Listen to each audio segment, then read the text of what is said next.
Welcome to another exciting episode of the Grief Let's Talk.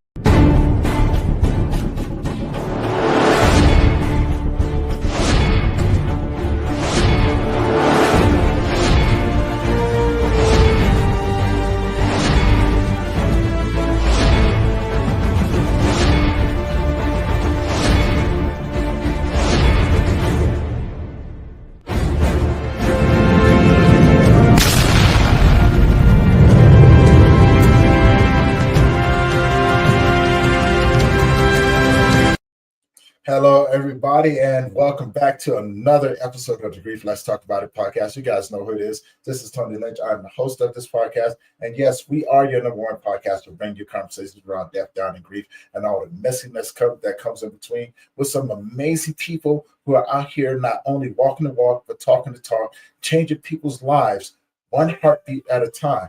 Now, as always, you guys already know I have another amazing guest now before I bring on my guest. And if you have not already, do me a favor, head on over to their YouTube channel, hit that subscribe button, hit that bell notification so you'll be notified every time that we drop a new episode. But most importantly, if you know anyone who could benefit from the conversations that we have, do me a favor, share this along with them. This is a live stream event. So if you have any questions or comments, please put them in the comments section. We'll be sure to answer them as we go. Now, before I take the next steps and bring it on my guest, I would like to say that this is for educational purposes only. All right. So now, without further ado, guys, help me welcome my next guest. As soon as I can find my person.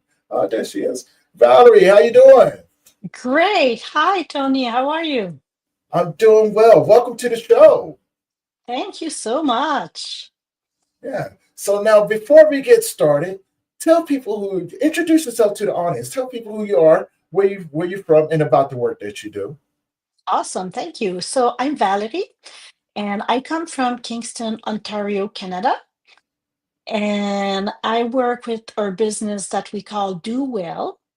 You can find it easily online. And I'm bestseller author, multi-awards winning, and speaker. So what I do is I help people end suffering caused by clutter and trauma. Hmm.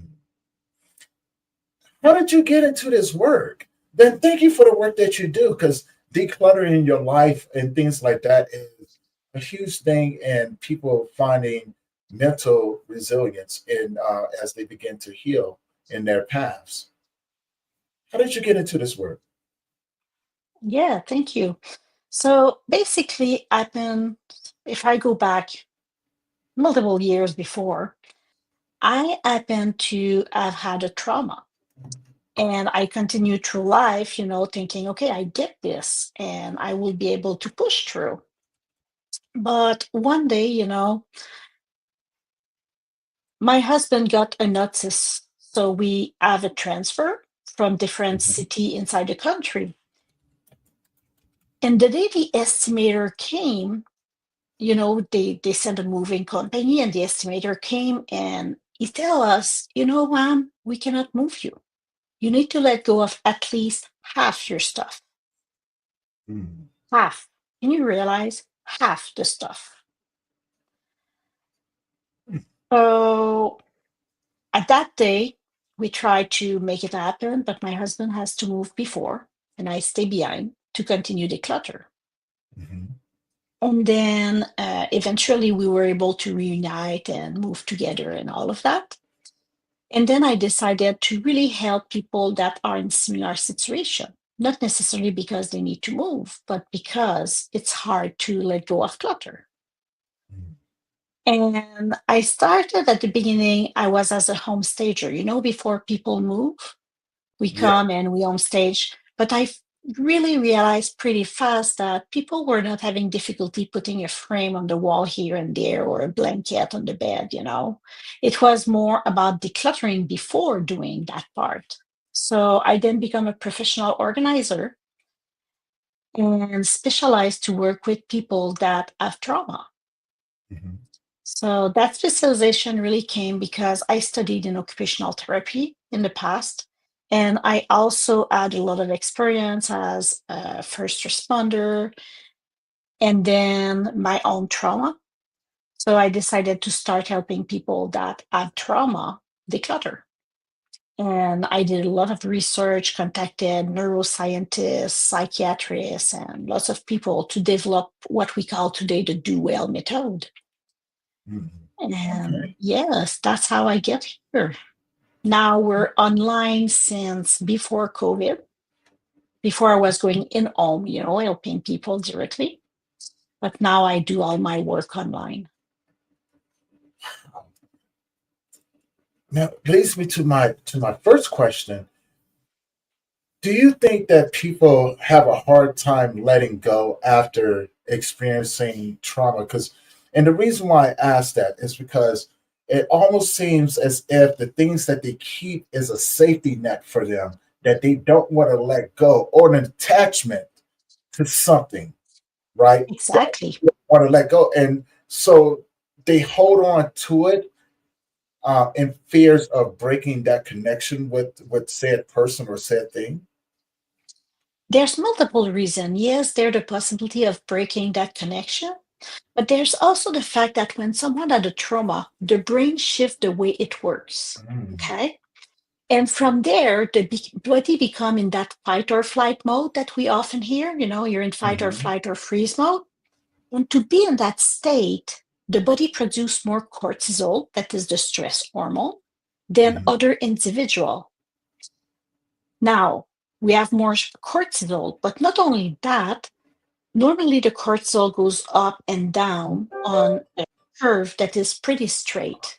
But with people that had trauma, what happened is the cortisol goes up during the day, but does not goes as much down during the evening or the night. mm, And then it goes up again the following day, just a little bit down, up again the following day. So after days, weeks, months, year, decades after the trauma, the cortisol is piling up. And when the cortisol get through the roof, what happened is it slowed down the frontal lobe of the brain. And this is where are what we call the executive functions.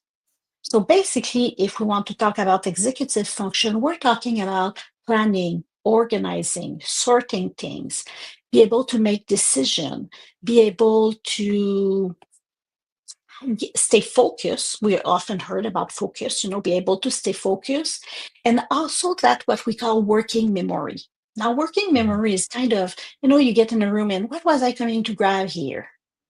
That's the kind yeah. of memory that we call working memory. So it's really, really hard to maintain a home tidy when these executive functions are slowed down. It's Okay. like trying to push a car and someone is sitting in the car and put the brakes. Mm, So it's kind of who put the brakes in this case for the executive function? It's the cortisol. It comes and it just slow it down. So you push, you push, you push, you want. People want to declutter. People are not lazy, they don't want to let their things all over the place in their home. They know and they want to put it away, but their executive function are putting the brakes. So it becomes really hard to do it. mm, We often hear about executive functions with people that has neurodivergence. yeah. Right. Yes. Yes. Oh, they're not able to do so. But people with trauma, when the cortisol is too high, it also become an incapacity. They are slowed down. I'm not saying that they're not there anymore. I'm saying they are slowed down. So for somebody that works, it may look like they're thriving in their work during the day, but Hmm. they need more energy to keep their executive function up to speed to do their work. So arrive at the end of the day, they arrive home, they're exhausted more than somebody else that will do the same work as them. So they don't have the energy, the fuel to continue combating the cortisol to have those executive function working. Mm, So they I may like flush that.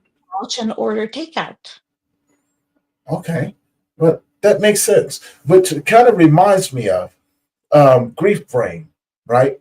And what I mean by grief brain, those you probably heard this term before, where people can't remember what they've done, Yeah, right?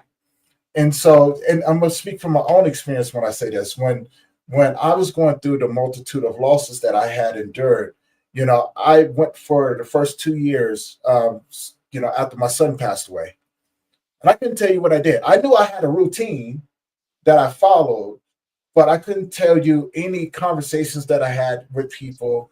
I couldn't tell you about anything that I've done. It was just like get up in the morning, this is what I did, and at the end of the day, I went home and I knew I didn't have to go do anything else. I spent a lot of time in isolation. I working Yeah. out was part of the thing that I did, so that was part of my routine. But it was, I had no motivation to go and do anything, and it would take me a couple weeks to do laundry or pick up, and it was just me, right? It's just me. So but I got into a really bad habit of coming home and taking off my clothes and just throwing them across the couch, and over a period of weeks and stuff like that, they would just pile up, and I knew that I needed to go put them away or wash them or something, and I just did not have the energy. Now what I did realize, and I think this is very similar. Please let me know what you think.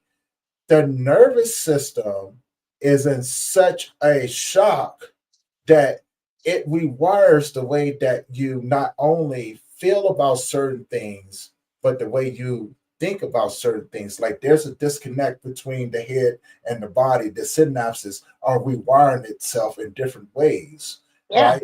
Telling you to, hey, sit down and relax, right? Instead of getting up and doing stuff. Is Yes, that there's similar? there's a part of that, but there's really the incapacity to utilize. It's like it's easy if I say my arm is broken, I have difficulty using it. Mm-hmm.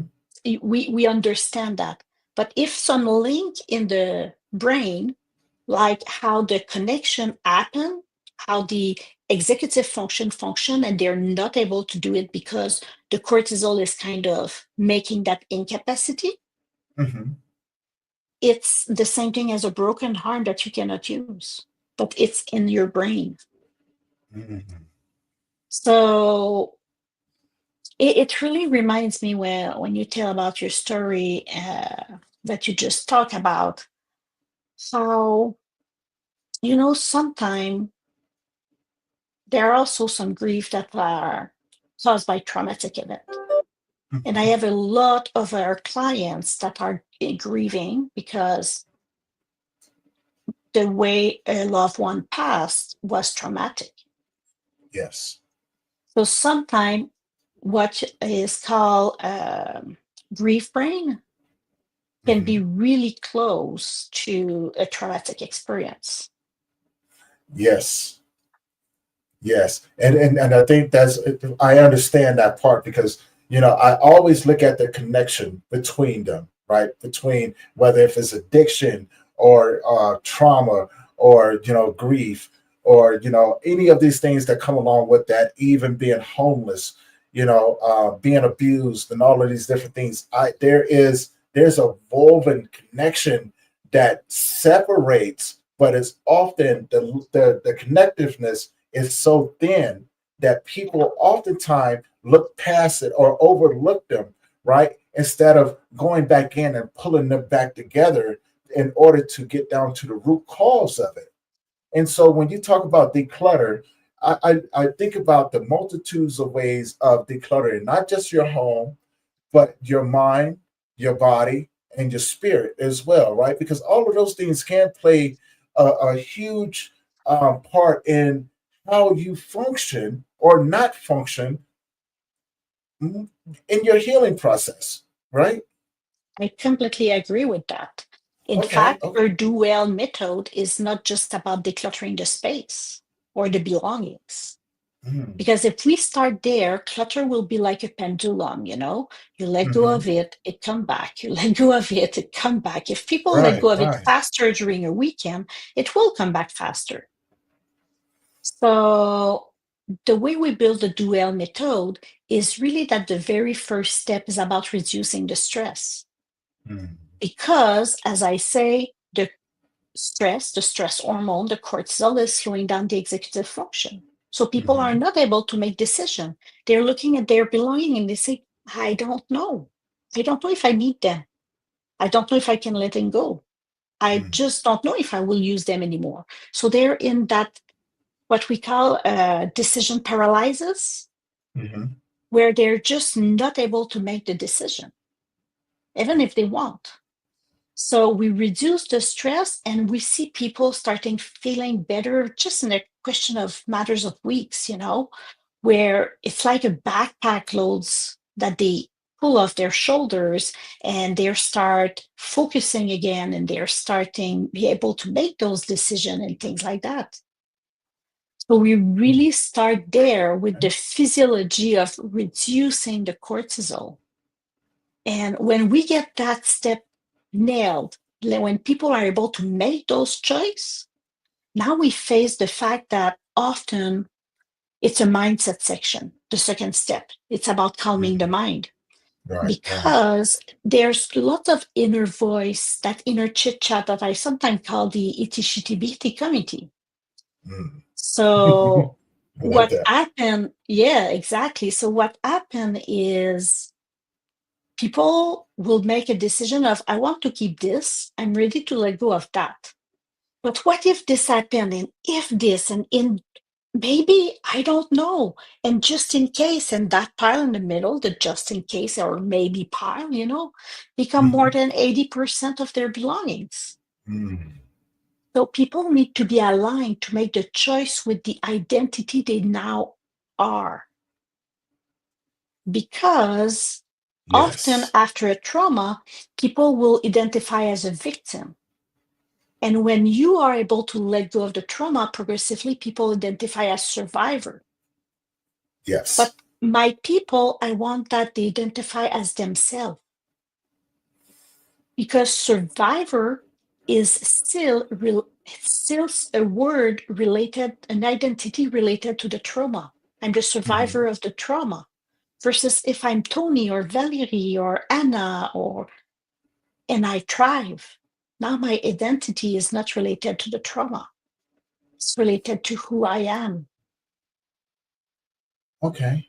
Okay. Which leads me Oh, to my next question, because that definitely yeah. makes sense to me, right? And what it did, it actually made me start to compare. You ever see that show Hoarders? Oh yes. I Okay. hate it. You and I both. But when we look at it from the perspective that you just brought to the table, it makes sense, right? So, I look at this aspect over here of Hoarders where it's more extreme, where, people don't want to let go. But I also see the connection to not wanting to let go of your trauma, not wanting to let go memories and things like that. And I understand people can be attached to those things. But also looking at the other aspect of it, decluttering yourself so you can become more of your authentic self in your healing Yes. process, right? Exactly. Yeah. So now I'm looking at both of these and I'm going, the nervous system, the nervous system, the disconnect that it has, and the reason why I say this, because in grief we say people live in the top part of their body, which is their head. Hmm. The bottom part of their body is never attached because we never do what we're supposed to do, right? Especially, well, we never do what we feel that we need to do according to um trusting Cycle ourselves, rules. cycle rules, right? You know what I'm saying? But now it brings me back to the phrase of understanding how to trust yourself during the process of healing. Yes. And there's a lot that go along with that. Now, let me know if this is a reasonable approach when helping people understanding how to declutter their lives in order to become the healthier version of themselves. But part of that could be is what they're eating, right?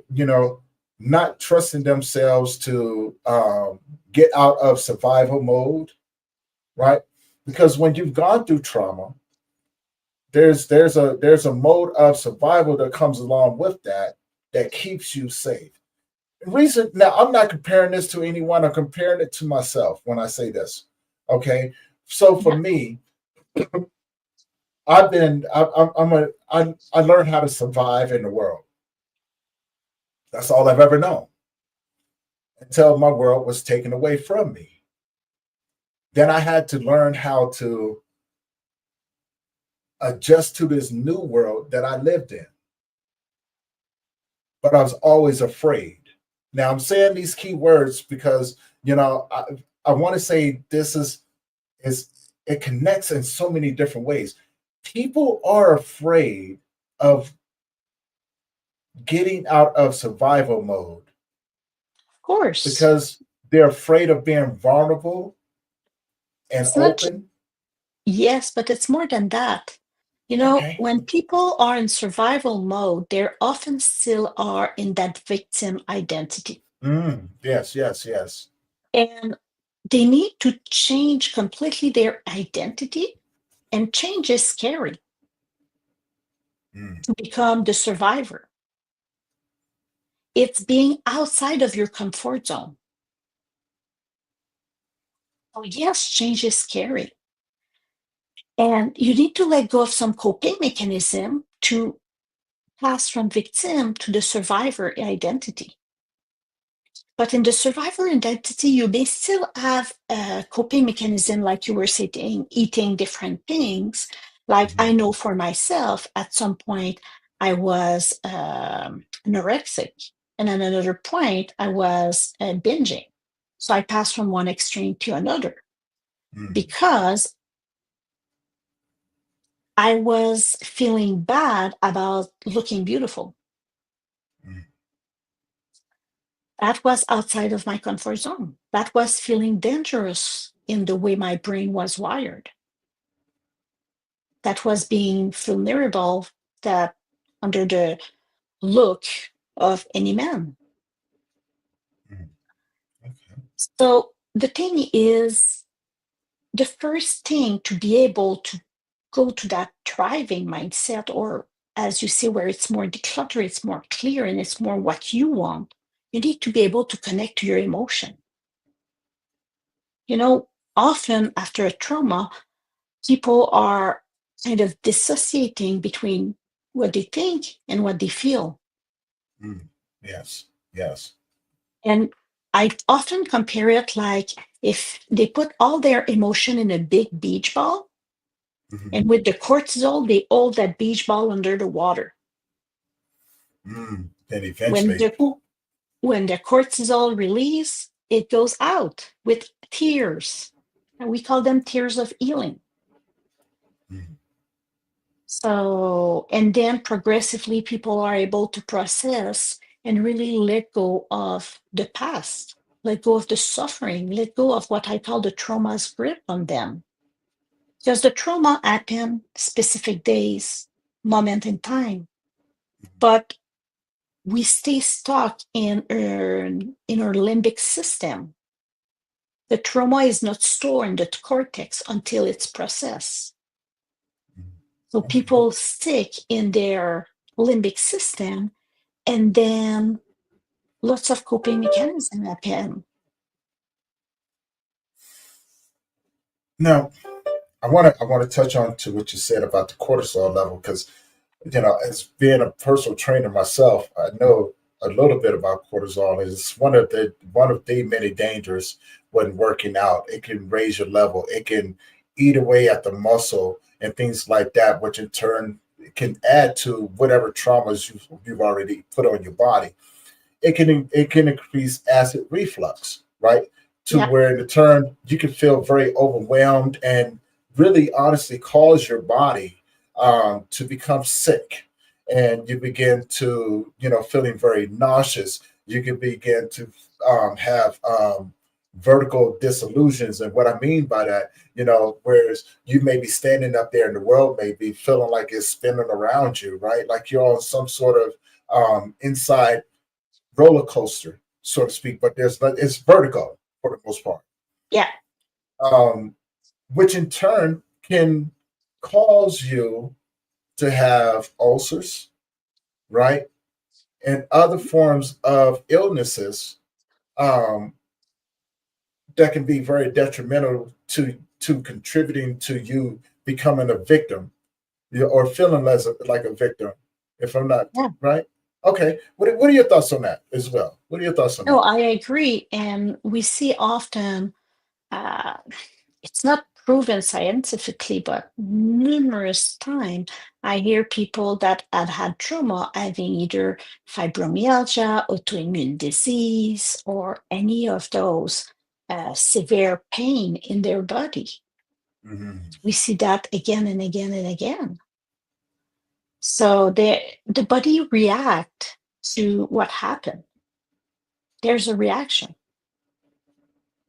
And that's also a reaction, a physiological reaction that will bring people having different addiction, Mhm. whether it's to go back to a relationship that is not healthy and having the same kind of relationship again and again and again, Mhm. whether it's his addiction with alcohol, drug, that kind of addiction, whether it is a shopping addiction, like it feels good when you shop and you acquire something new, whether it's a gaming addiction or all other kind of addiction that exists. But the thing is, the physiology is playing over not the desire, because people still desire to be healthy. Mhm. People still desire to feel good and to quit their addiction. But it's Mhm. kind of the nervous system is kind of bypassing. Hmm. I love that you said that, because when the nervous system bypasses something, it's usually trying to send you warning signs to other things. And the reason why I say this, and I could be wrong, but give me your thoughts on this. But what I found that when I was when my body skipped over certain things, right? It was as if it was making things that didn't need to be a priority. So it will flood it with endorphins, and things like that to limit limit the trauma responses that I was having. Yes, totally. And when it Okay. does that, and those endorphins and those good hormones that make you feel great, it's a temporary Mhm. relief. That's what I And we thought. become addicted to that temporary relief because it feels good. And when you had trauma or when you're grieving, you're in pain most of the time. So that period of relief becomes like you're almost, I have a know what lifeguards throw to people to save Mhm. them, Yeah, the life raft. almost that. Yeah, Yeah, yeah. it become almost that, and people are surviving like that for a period of time. Mhm.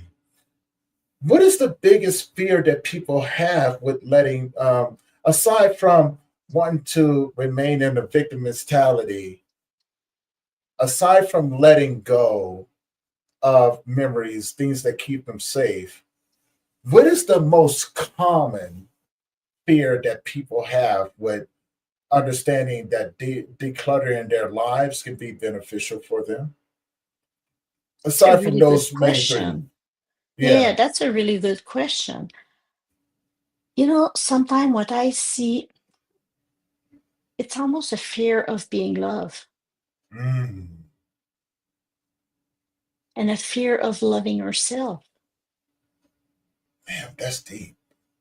It is That's because deep. they are isolating themselves.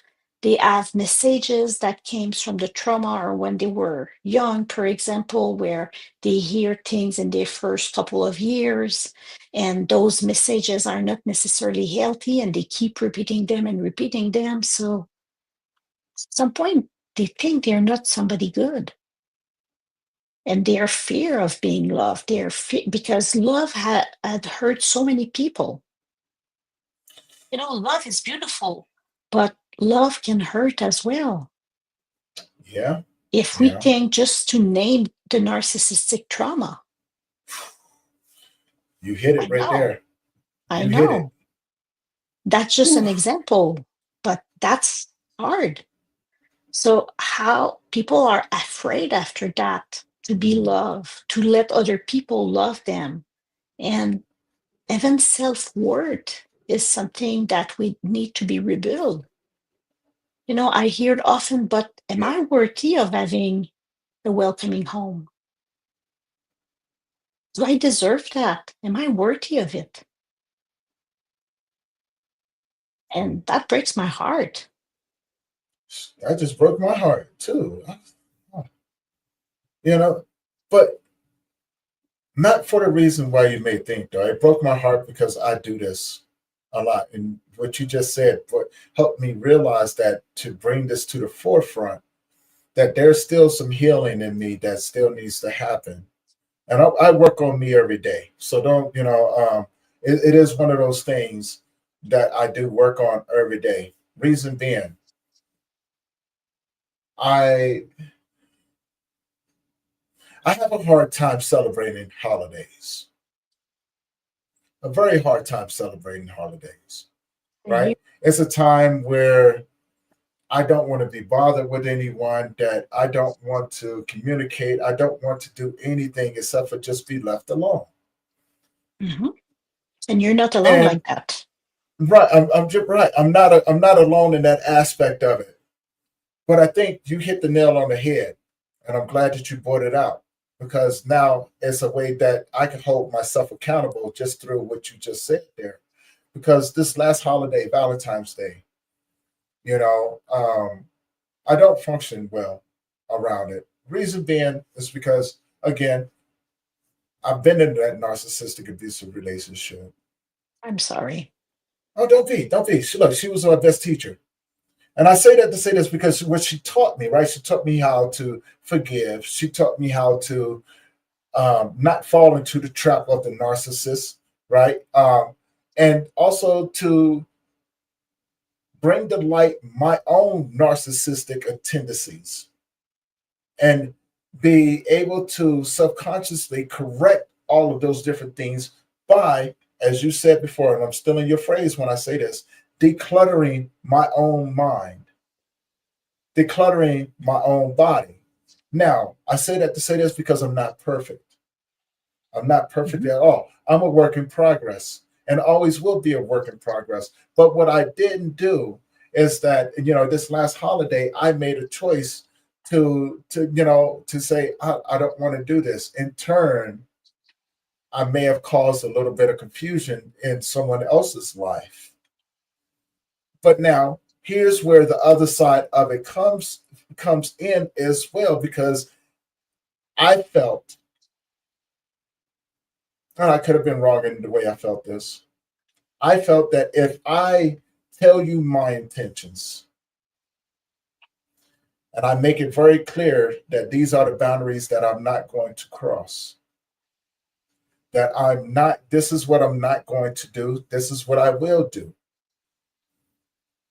This is where I say people have put expectations on me that I cannot fulfill. So when I cannot fulfill those things, they in turn create a scenario to where they can justify their feelings towards me, far as whether it be anger or something like that. And I, for one, don't know how to work around that because I felt that I did everything I needed to do to ensure that there was no confusion, but I forgot to take the next person into account. Mhm. Is What are your thoughts on that? What are your thoughts on that? I see a lot of people that during the holiday or during the what we call anniversary dates Mhm.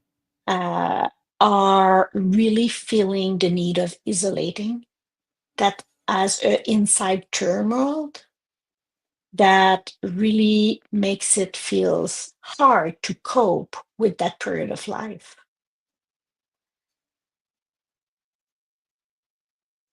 And yes, boundaries are important, but sometimes we are clumsy in establishing our Mm. boundaries. Yeah. Okay. Sometimes, sometimes your subconscious act like a bodyguard. You probably have seen the movie, what was it called? Give me 1 second. The Babysitter. Yes. Okay. Okay. Okay. So basically, the babysitter was a bodyguard. And at the beginning, if the kids wants to go outside, it's dangerous. So keep the kids inside. So our subconscious is keeping us isolated. Our subconscious is keeping us in our comfort zone. But our subconscious will let us out when you will understand that it's less dangerous outside of our comfort zone in the new place, in the new situation with the new boundaries that we want. You will let us go there only when the outside will be less dangerous than the inside. It's a little bit like a bodyguard where our subconscious keep us in that comfort zone. But then when you go and you're able to cross out of your comfort zone and tell your subconscious, this is really where I want to be. This is really the boundaries I want to have. This was what I'm going to do. Then life becomes beautiful. Do you think people do that because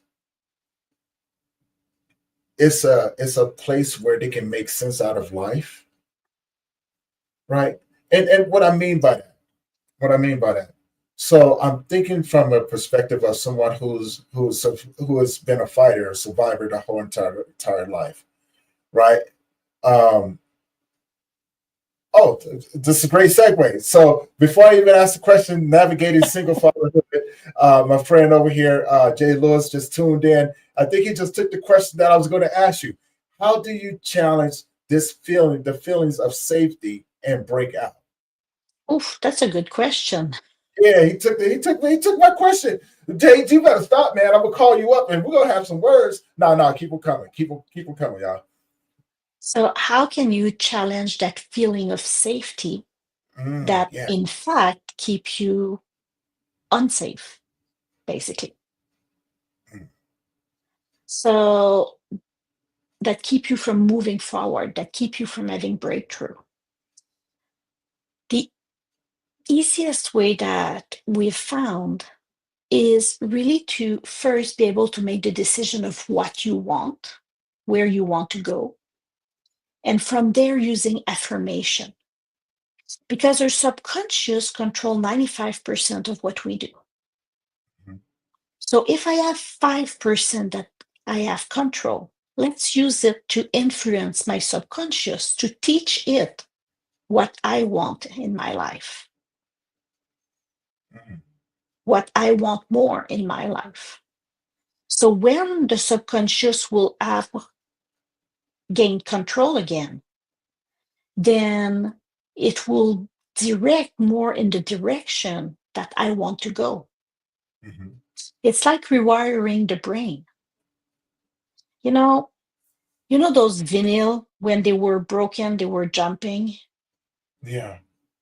So it's like if there's a scratch on the vinyl that is the trauma, and now the vinyl is jumping. Always the same message, always the same message. But you need to take it off and put it on another place where there's no scratch to have a new song playing. Mm, okay. And then to be able to do that, you need more repetition than what was said before.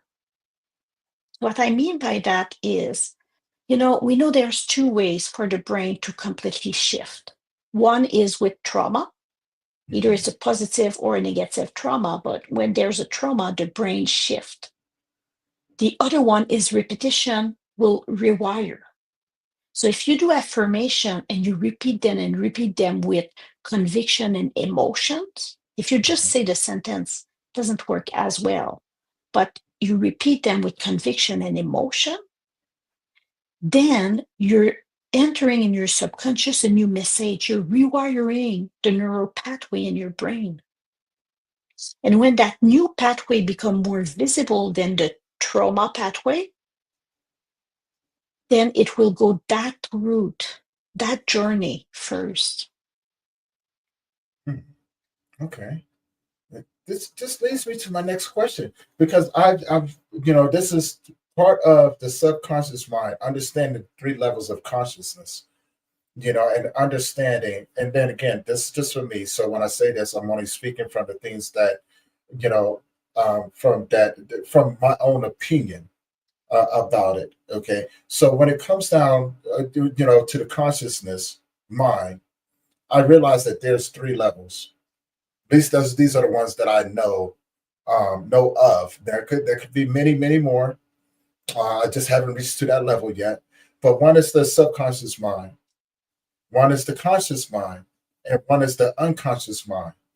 What I found was, in my own healing and exploration of wanting to understand what I was going through, the subconscious mind allowed me to put language to what I was feeling, learning to articulate, right? But again, that came with limitations.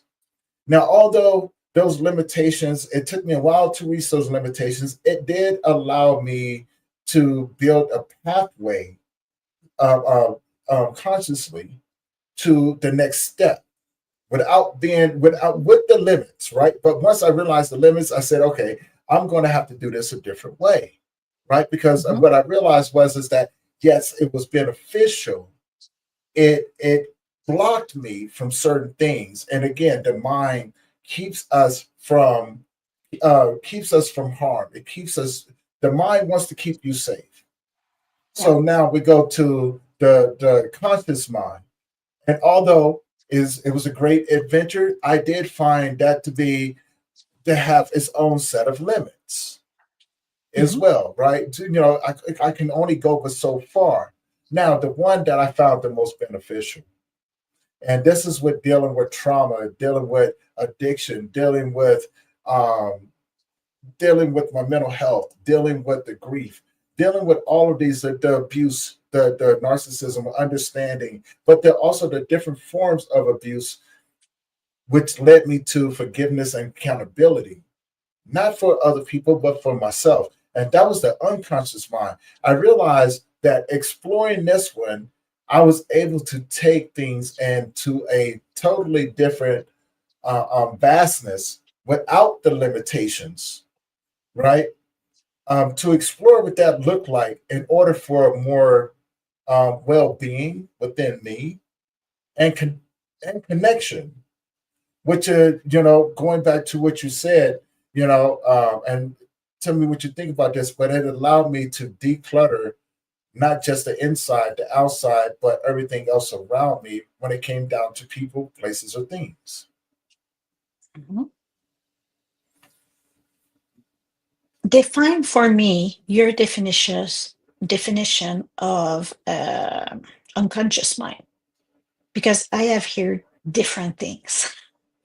Okay, so the unconscious mind to me, um, and I'm still exploring. I'm still a student of it. It allowed me to explore things like wisdom from a vast, from a very vast perception through the understanding of dimensional connection. And what I mean by that, I may just see the world just a little bit, a tad different from most people. Like instead of seeing just the one dimension, I see several dimensions and seeing a ripple effect that goes along with that, and how we connect, not just in this time, but in different other times as well, Mhm. right? Whether it be past or future.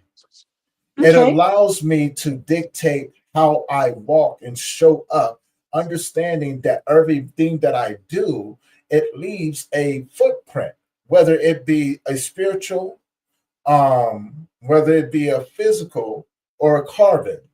It does leave a footprint, and in turn, there's a ripple effect that comes from that can affect so many other things, and how we perceive life, if that makes sense to you. That makes sense. Yeah. Okay, okay. And I like that exploration, you know. It's really important as well. What I will say is the conscious mind still have its power over seeing in which direction it want the unconscious mind to go. Yes. So there's so many things when we, and I'm not an expert in the different level of consciousness, you know, but when you meditate, for example, or Mm. when you go under hypnosis, auto hypnosis, I'm talking about. You know, there's a way that you can reach, and let's just say, talking about telepathy Mm. and those kind of faculties. And it has been proven that people can utilize some part of them to be able to communicate that way. Mhm. But you still make a conscious decision to go use these faculties. Does that make sense? No, it makes sense. And again, listening and being a student in your space right now, it helps me to understand the connection on such another level, right? And I think that's the key to it is understanding that there are a multitude of ways to be able to declutter your life. Yes. It's figuring out what's going to be the path that you choose. And Jay, that's why I put that comment up there as well. Great segue into what we were talking. When we talk about the outer body experience, I believe that's a separation from body and soul, because the soul is far more intelligent than what the body can ever perceive it to be if I you agree. allow it to be free into the world, right? To be free to explore, free to learn, free to connect. It brings and transfers energy and information back to you when said experience is back in body. Now, when it comes down to making decisions and things like that, as a male, and again, I'm only speaking from a male's point of view when I say this, in the thought, in the thought of it, females experience life through a more emotional connection, whereas men experience life through a more logical, rational connection, which determines our decisions, right? And how we maneuver that. Now, I could be totally wrong. This is all hypothetical and Mhm. things like that, but it's also a theory that's worth exploring in my thought. Yeah. What are your thoughts on that? You know, when we say women are more emotional, I will Mhm. say it's depend of women. And when you say men are more Mm. practical, it's depend of the men. I know some men that are totally emotional, and I know some women that are completely practical. Mm. I So stand okay. I stand corrected. I stand corrected. I should have added that in instead of generalizing. yeah, I apologize to you and I, to the audience for doing that. I should be a lot better in doing this. I will say it's not a question of men of woman, but more of each individual. Mm. And the people that are more emotional, what they discovered recently, and you can learn more on the Aftermath channel, you know, but there's memory not just in the brain, there's data of memory in the heart and now in the gut. Mm-hmm.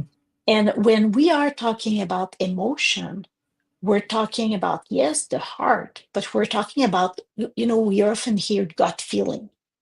Mm-hmm. I have a gut feeling, or some people will call it intuition. there's memory, there's data, there's information that come not just from the brain, that come from, we know now, the brain, the heart, and the gut. But I'm sure there are information coming from other cells of our body as well. It's just that it's maybe not, science is not able to point it out right now. And there's information coming to our soul from other dimension. I like that. I Time, like that. dimension, space, call it the way we are, universe. There's a lot of words that can be used here. Mm-hmm.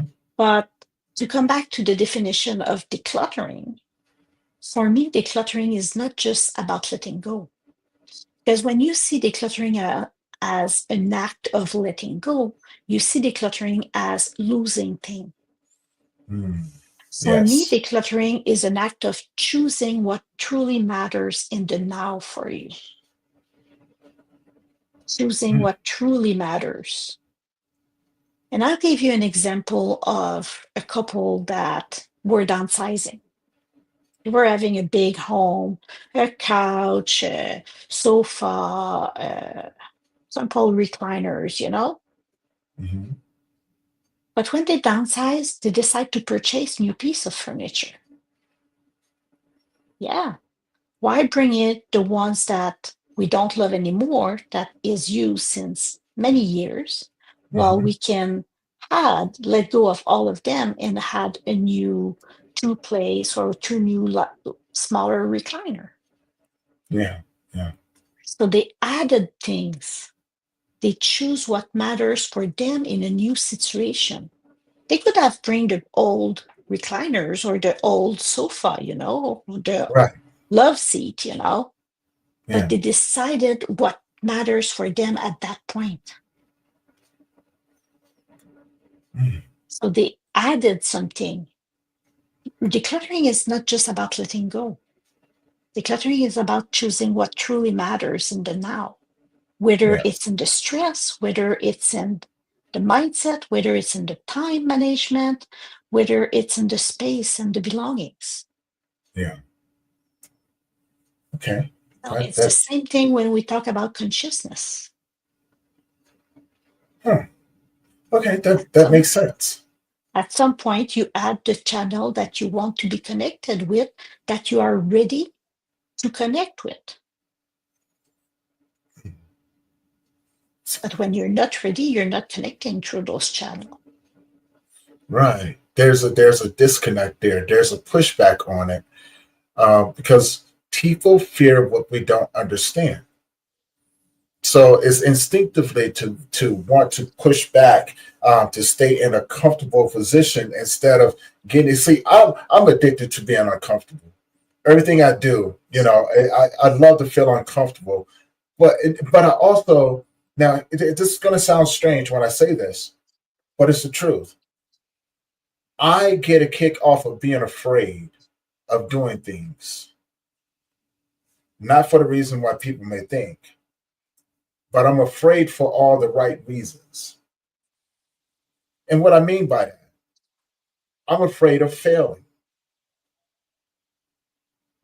but I still go out there and I do it because I think it pushes me outside of my comfort zone. I used to be afraid of healing because I was afraid of the person that I was going to become. Yeah, I've I was been afraid. afraid. I've been Right, right. afraid of healing, or I was afraid of not being a victim anymore. Yeah, right. Because then you have to rebuild your whole mindset around who you are becoming, decluttering, right? Having to let go of these things.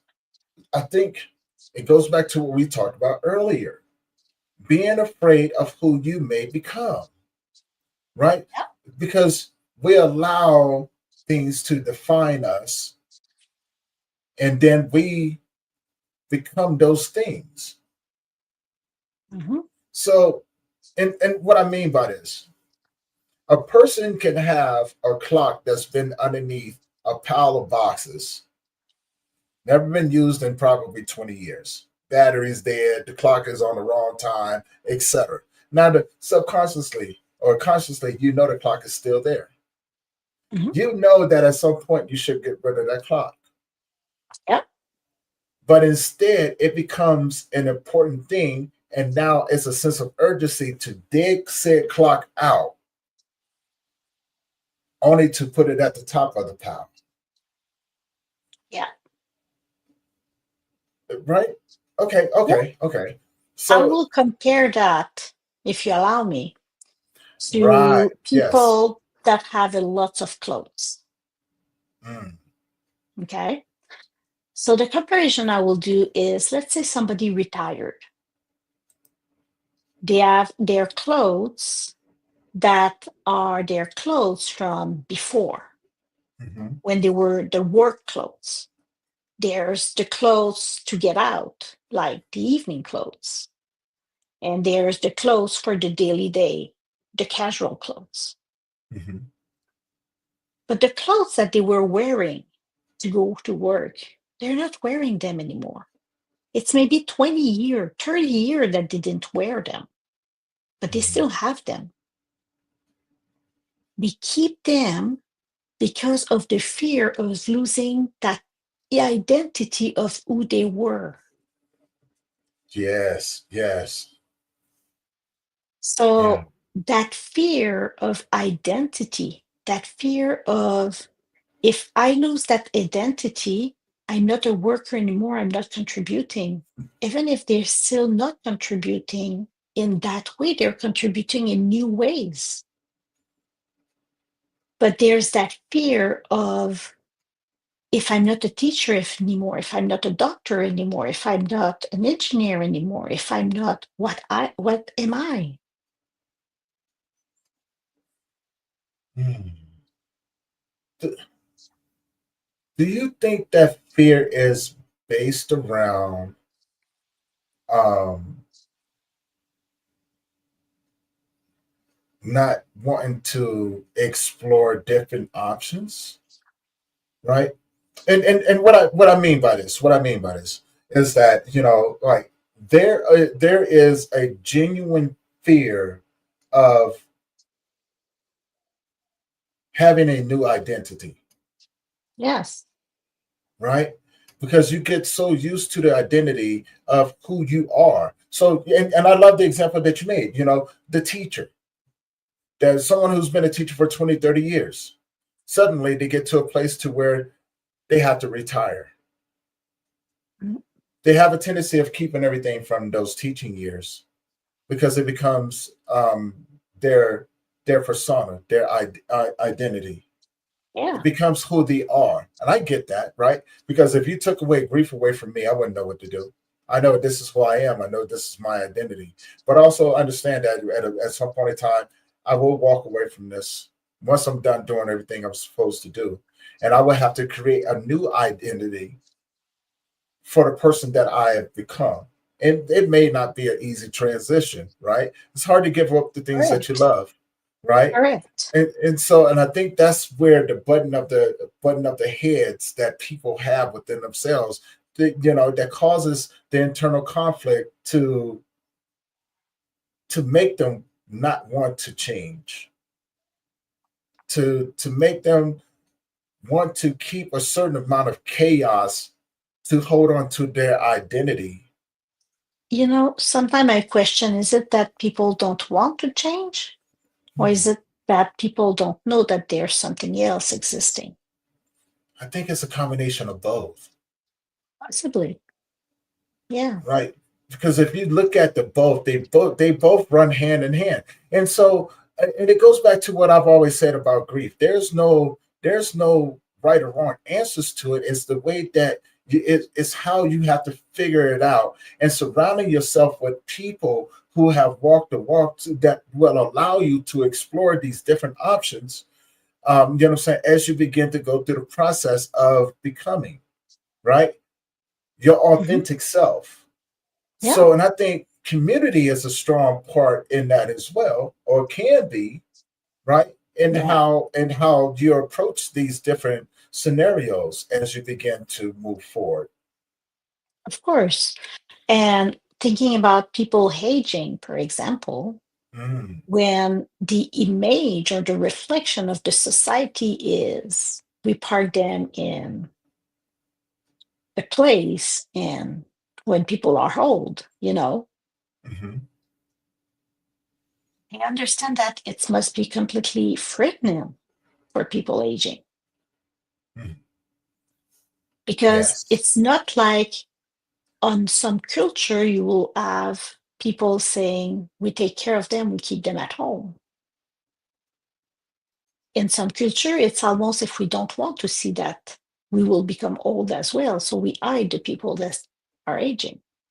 Mm, And that makes it's like sense. if that identity is not a right one, but the wisdom that comes with aging, the fact that they have the chance to live that many days more Hmm. than Yeah. we are, they had the chance to have more experience. They had lots of beautiful things. Yeah. It's not something that needs to be hidden, in my opinion. But there's a change in identity. And if the person think that the identity is the reflection from the society, then the people will be afraid to embrace that identity. But if the Mm, person think that no, I'm embracing wisdom and experience and living more things, then the transition will be way easier. mm. I love that. I love that. Which leads me to my next question because you wrote a book. What inspired you to Yes, write your book? Do you have a copy of your book that you can show people? this one. Oops, put that stuff down. Okay. What inspired you to write that book? And first, before you answer that, where can people find your book? Oh, that's a really good question. Maybe we can put it in the notes later on, but or in Hmm. a comment, but they can find it at dowellht.com. Okay. Okay. Dowellht.com. They will find it. Um, Do well ht.com. ht.com. And there's a section product. If my memory is good, we just redo our website recently. So, Okay. Yeah, and it's in the comments section. I'm gonna put it over here on Instagram, guys. If you guys understand, well, want to declutter your life, go grab this book. Especially you already know, Valerie wrote it, and she's touched on a lot of things inside of there. So if this is of interest to you, show that support. Go there and grab your copy, and learn yeah. how to declutter your life as well. So, Perfect. Thank you for sharing that. So, to come to your question about what prompted me to write the book, is because at some point in life, why am I doing what I'm doing?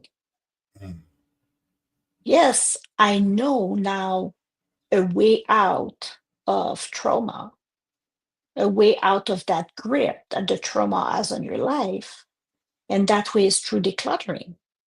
Why mhm, should I keep that to myself if I can be of service and help others with that? mhm, So it's really in my desire, in my why, in my desire to help people end the suffering caused by clutter and trauma. I want people to stop suffering, basically. I I love want that. people to be able to feel good and thrive. I think that's a great place to be. I That's a think really, so.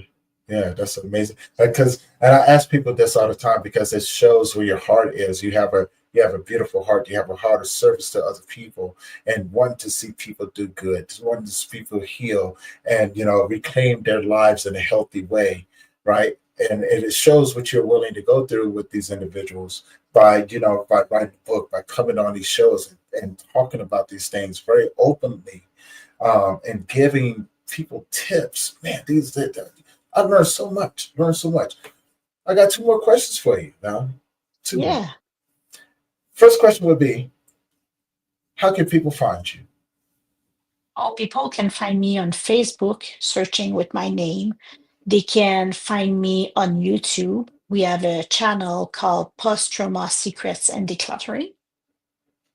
There's our website. We have an Instagram at Duel Life. Uh, I'm on LinkedIn as well. So I'm pretty out there. If people search, put that stuff down, or if they search my name, there's a lot of chance that they find me. Mhm. I love that. I love that. Which leads me to my next question. If you had a superpower, what would it be?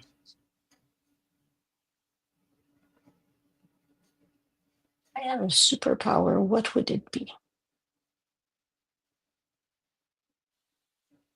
No, I think I already have a superpower. And it's the one of being able to understand people Hmm. and help them. And that's a beautiful superpower. I I think think so. it defines who you are.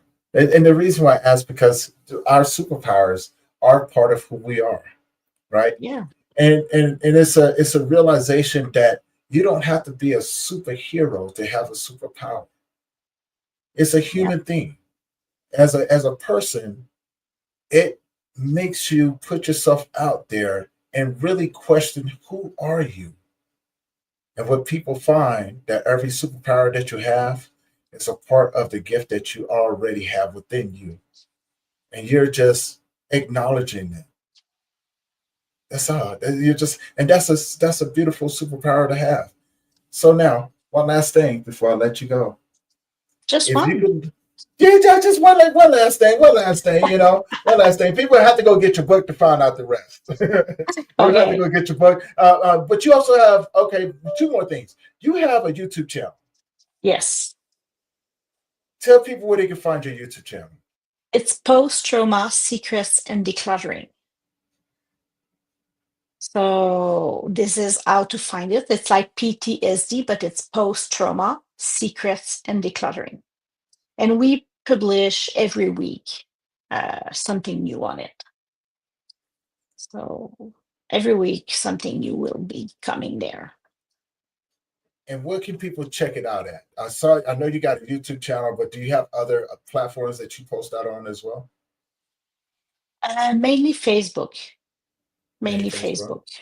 Yeah, Guys, Facebook and go check YouTube. that out. Go check out her YouTube channel. Show that support that you guys always show.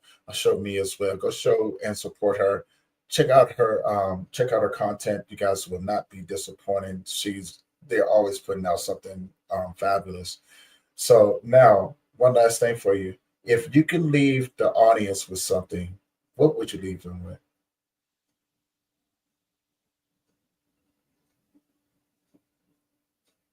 I think it would be to let you know that you're strong, you are able, and you can do this.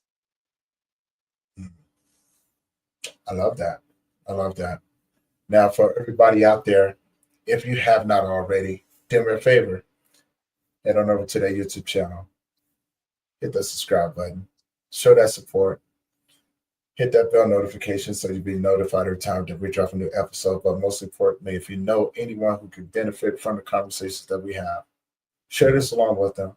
Leave us a comment. Let us help us get out there and everything. Help us get out there to more and more people.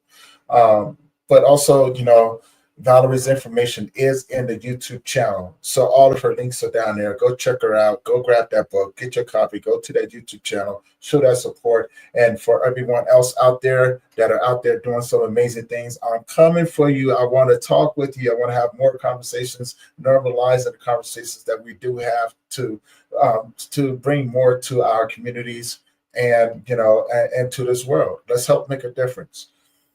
With that being said, guys, we're about to wrap up this episode of the Grief Let's Talk About It podcast. I want to thank you guys for always tuning in, showing that support. And we're going to catch you guys at the next one. With that being said, I'm Tony Lynch, and I'm out.